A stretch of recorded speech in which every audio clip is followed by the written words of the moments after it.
Welcome to Tom's True Crime. Today we take you to Ridgway, Colorado. Just after high noon on Saturday, January 18, 2014, the quiet of this Colorado village shatters with a frightening call to the sheriff's office. The caller, Mary Blythman, tells dispatch to send somebody out to their location. Mary said she heard gunshots. She said she is at Ridgway Community Church. She said somebody is hollering and they have locked the doors. The operator immediately dispatches patrol units, but the area is very remote. It's a small church out in the sticks. Ouray County Sheriff's Chief Deputy responded from Montrose, and it was about a 25-mile drive out to the location from the sheriff's office.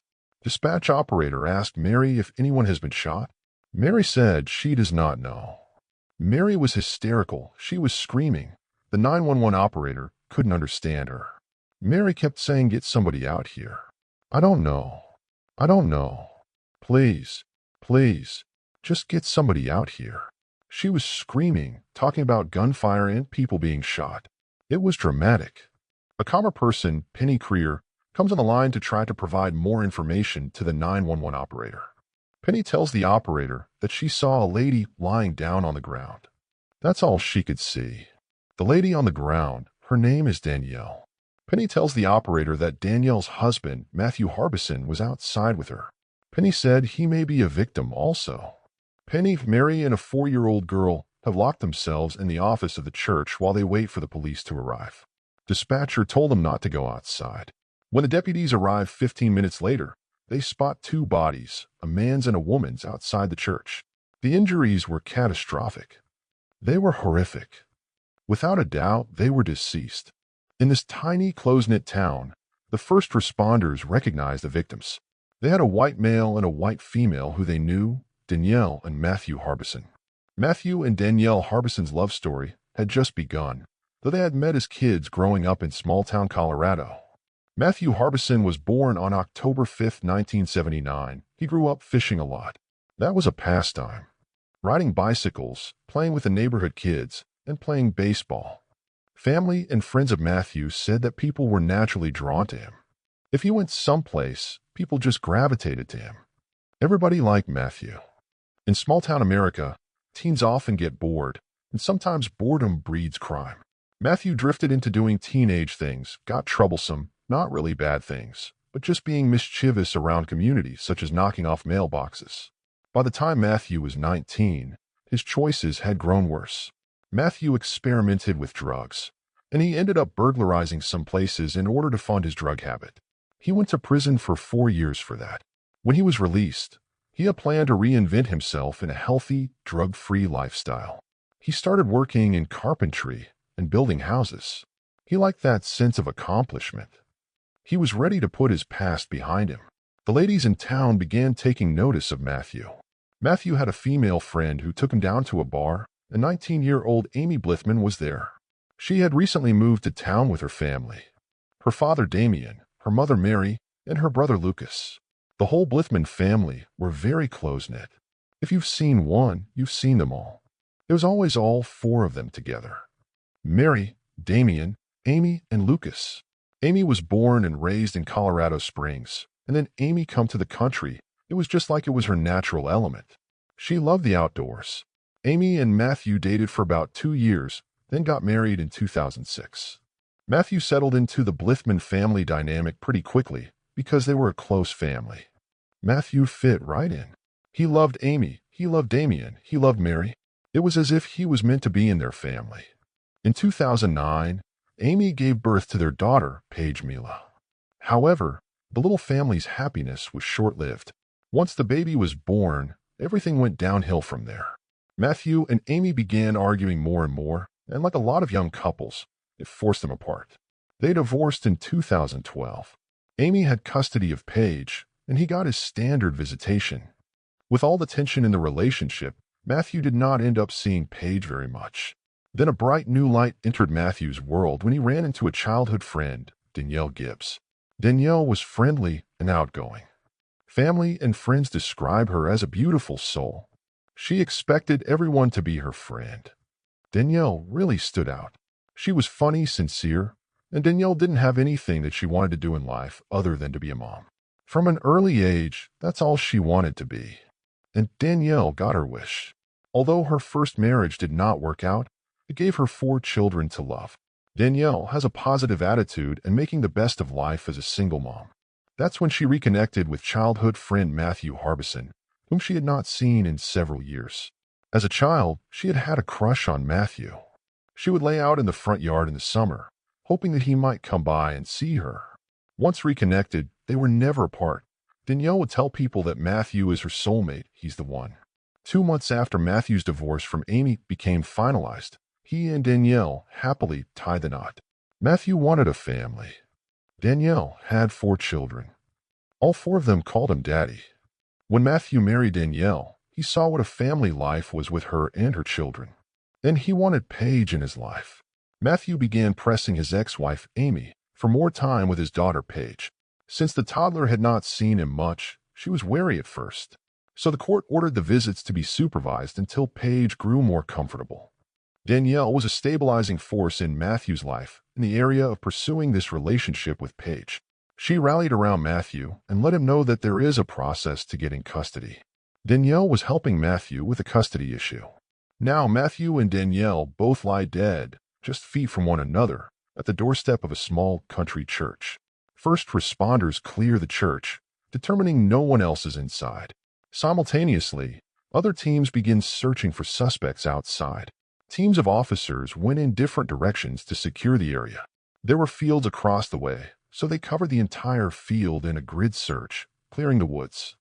As that search continues, homicide investigators discover an unexpected connection between witnesses and victims when they talk to the women who called 911, Mary Blythman and Penny Creer.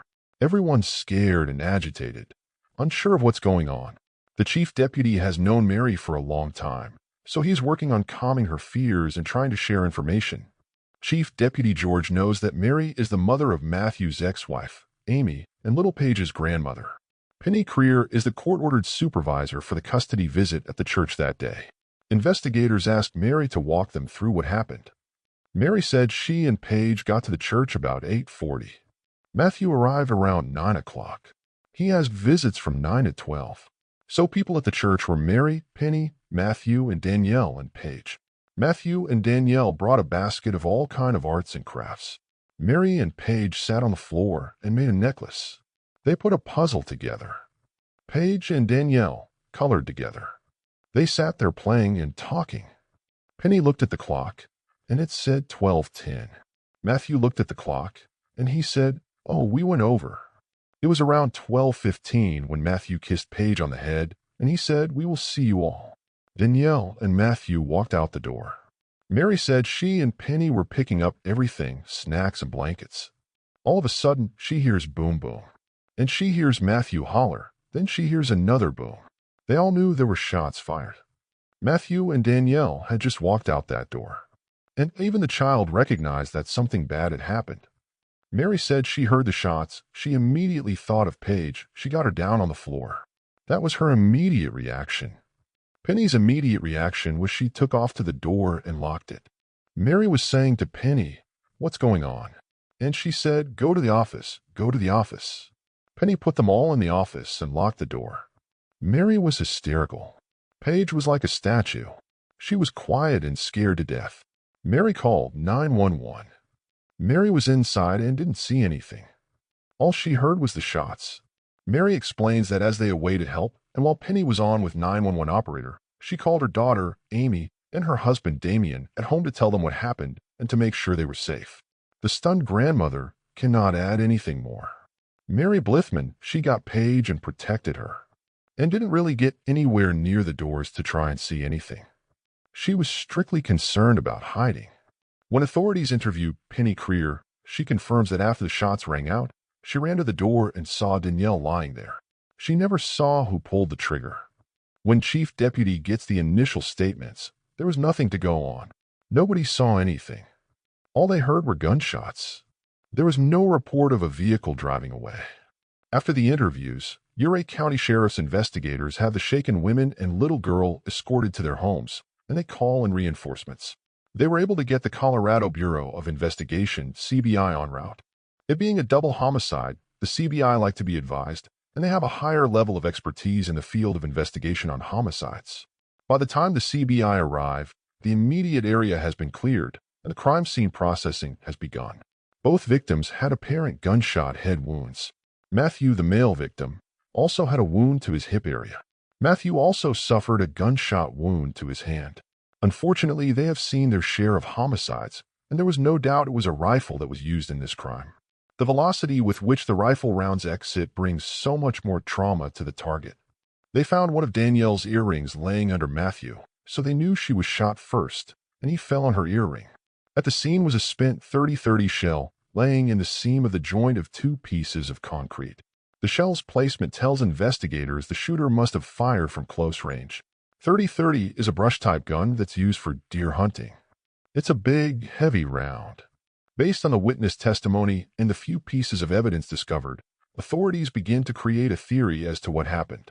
Danielle apparently walked out first. She was 6 or 7 steps away from the church. It looked like Danielle never saw any danger coming. She was hit one time, and it was catastrophic. Danielle was shot first, and then Matthew. The first shot to Matthew was likely the one to his hip.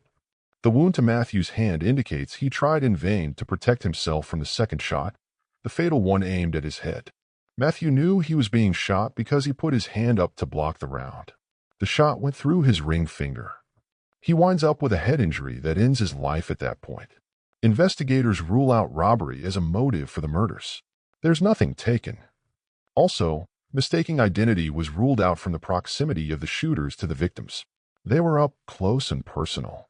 That leaves one explanation. There was no reason to think that it was any other type of crime except a fully planned and intentional homicide.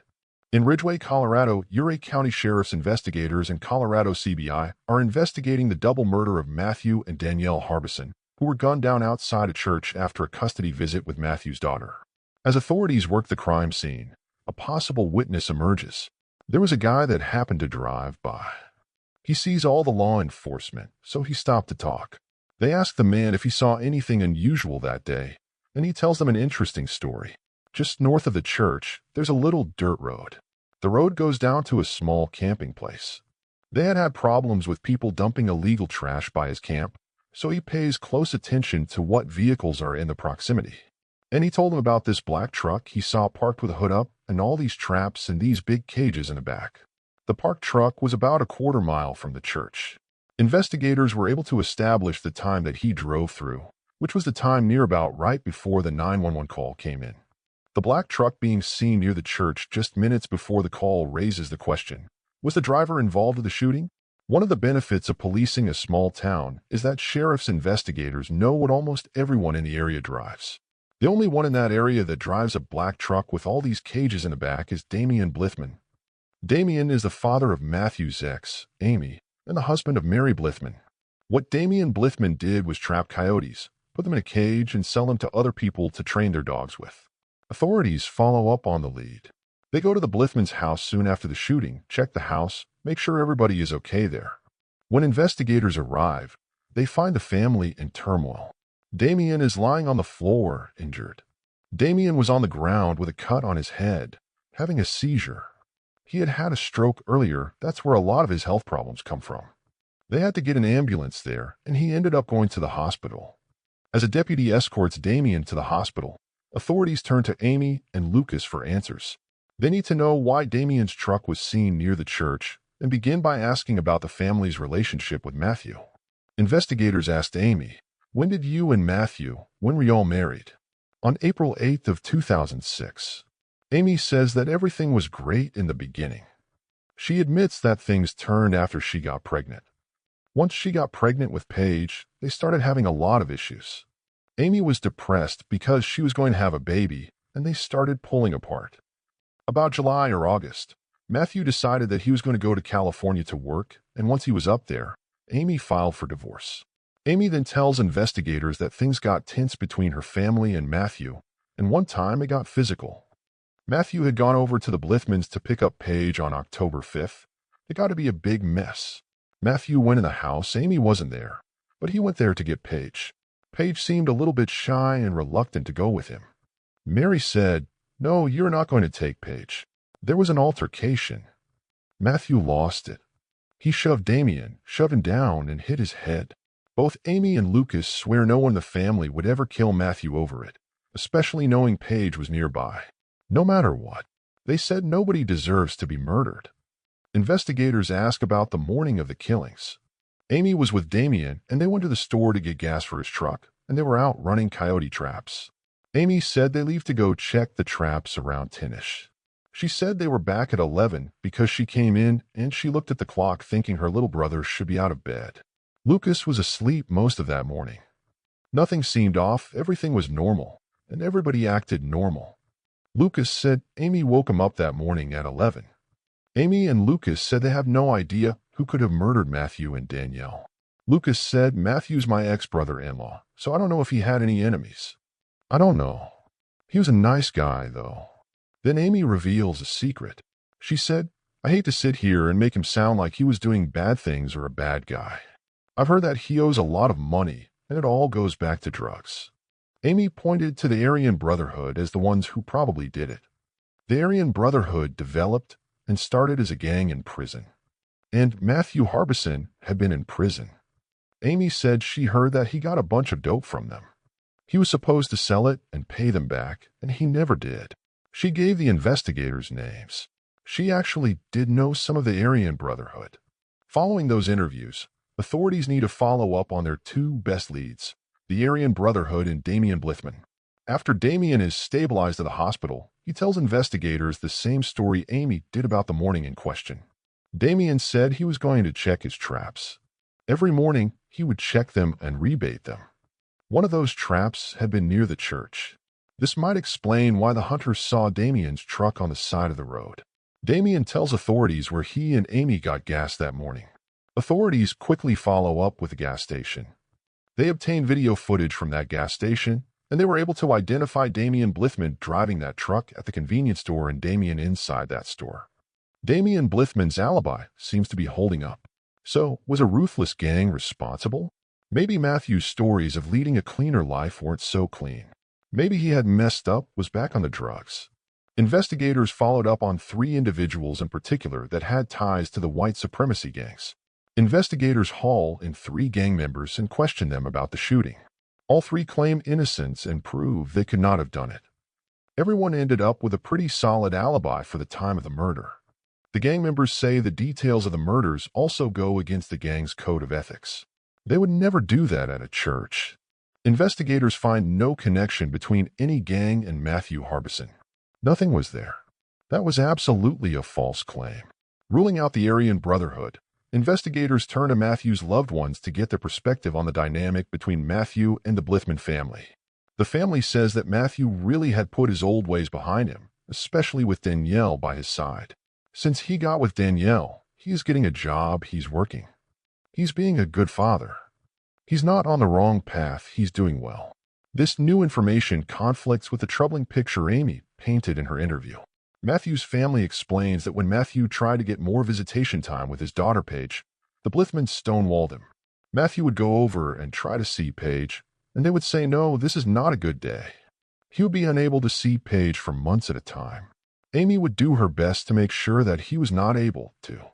And Matthew's family presents a different version of the altercation between Matthew and Damian Blythman. They claim that in that incident, Matthew was merely trying to protect Paige.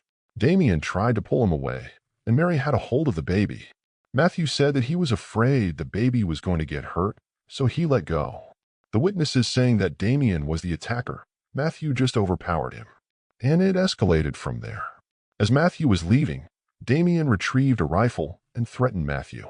Damian told him he was going to shoot him, told him he was going to blow his brains out. Matthew's family explains that despite the threat, Matthew kept up his regular supervised visits, but the visits moved to neutral ground. Paige really loved Matthew. She was starting to warm up to him. In fact, a judge recently ruled to end the requirement for supervised visitation. The day of the murder was the last supervised visitation before Matthew was going to have unsupervised visitation in his home. The Blythmans have a time clock that they feel is counting down on them because the supervised visitations are coming to an end. To unearth the truth behind the killings, investigators seek direct evidence tying the Blythman family to the crime, in the family's own words. Investigators were able to obtain search warrants for their cell phones and all their text messages. But it takes time for the cell phone companies to get that information together. While authorities wait for those records, they receive news that changes the investigation. At the autopsy, they discovered Matthew was shot once in the head with a .30-30 and he was shot once in the hip with a 20-gauge shotgun. There was a second gun involved. Investigators have their suspicions who the two shooters might be. They thought strongly that the Blythmans were involved. But who pulled the triggers and how did it all come together? Authorities need more evidence, and it comes in the form of the subpoenaed cell phone records. They were able to get text from all the phones that they could find in the residence, and this ended up giving them a lot more than they had hoped for. The text messages tell the story right from the time the visitation began on the day of the murder. At 9 o'clock, Mary texted Amy, "They are here," which obviously meant that Matthew and Danielle had arrived at the church. Damian and Amy were stage locked and loaded and ready to do this. The texts also reveal a stunning truth. Amy was the mastermind of the crime, orchestrating each of the players in an organized bid to kill Matthew, kill her ex-husband, even as her daughter played with him inside. During the visit, Amy's text demanded updates about what was happening in the church, and Mary complied. Lucas was part of the texting, so he knew of the murders in advance. As the visit drew to a close, there was a problem. There was a couple of church members there mowing the church property. There was a lot of discussion on those people leaving because they all knew each other and they did not want witnesses. The texts show Amy was not going to let this opportunity to kill go past. Amy texted, said hold him in there, and Mary said I can't hold him too much longer. Investigators realize Amy's orders are why Mary let the visit go longer than planned. The texts reveal that just after 12:15, the mowers left. Mary was sending texts, "They're about ready to go. You all get ready." With her plan finally coming together, Amy was poised to strike, with her dutiful father at her side. One minute there's a text notifying people outside that Matthew and Danielle are exiting. Seconds later, 911 operator was on the phone with Penny Creer telling them that there's a shooting. The investigators got their first major step to connect the Blythmans to the murders. They got a warrant on all four of them. A grand jury indicts the Blythmans for organized criminal activity. On March 11, 2014, authorities gear up to arrest the family. Somewhere down the line, they had information that police were coming. The police pulled into the house. There was nobody home. Doors locked, cars gone, but there was a pile of leaves out in the yard that was burning. So they had missed them by a few minutes. Police decided they are not going home until they put them in jail. On March 11, 2014, investigators descend on the home of Amy, Damian, Mary, and Lucas Blythman to arrest them for the murders of Matthew and Danielle Harbison. But the family isn't there. The search starts. The arrest team fans out looking for the Blythmans, and they find out that they had traveled northeast of the county, and they are supposed to be coming back. So investigators park near where the church is on that county road. Around 9 p.m., authorities spot the Blythman vehicle near the church where the murders took place.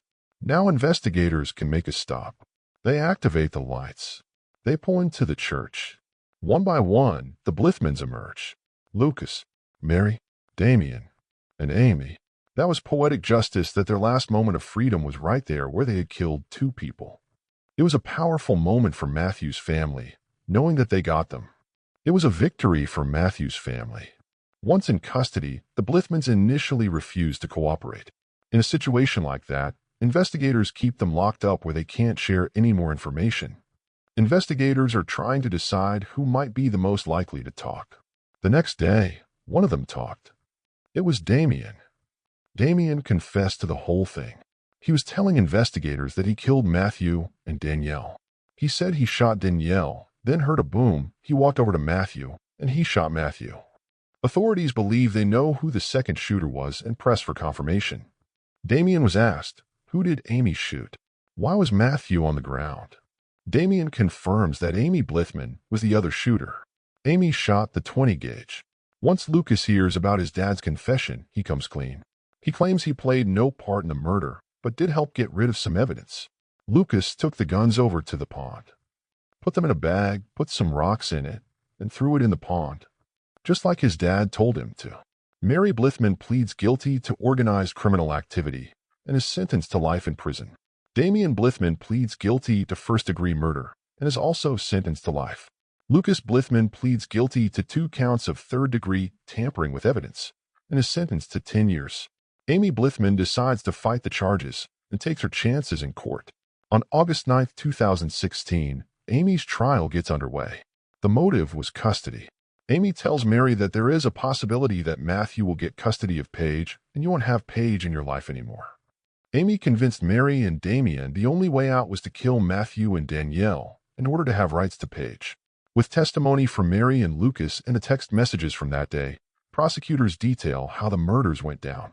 On the morning of January 18, 2014, Damian, Mary, and Amy had planned to kill Matthew and Danielle. This was the last meeting at the church, and so they knew they had to get Matthew out of the way.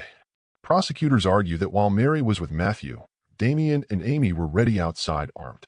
They waited for Mary to tell them they were coming out. And poor Danielle, she steps out first and she's shot in the head. It was a devastating injury. Amy had the shotgun and shot Matthew in the hip. Matthew went down at that point. Damian walks over and puts a .30-30 up close to his head and says, "I told you I was going to blow your brains out." And he pulls the trigger. It is a cold-blooded and vicious killing. According to prosecutors, Amy and Damian jumped in the truck and fled home. They woke Lucas up. Amy said, "We killed him." No remorse, nothing. They were celebrating. The defense team counters with their own version of the story. Amy testified, except she switched roles. Amy testifies that she was at home sleeping, and it was Lucas who left with Damian to go kill Matthew and Danielle. To see her blame it on her brother and never flinch, to see her look at the crime scene photos and never flinch, she definitely has a huge moral deficit. After the defense rests, the jury deliberates. When they return, they announce their verdict. Guilty. Amy Blythman is sentenced to life in prison with no possibility of parole. Matthew's family said, "It was the biggest relief to hear the guilty verdict. They got what they wanted, but it doesn't bring Matthew back. It doesn't bring Danielle back. It's just putting Amy behind bars. She can't hurt anyone again, but there's forever that scar."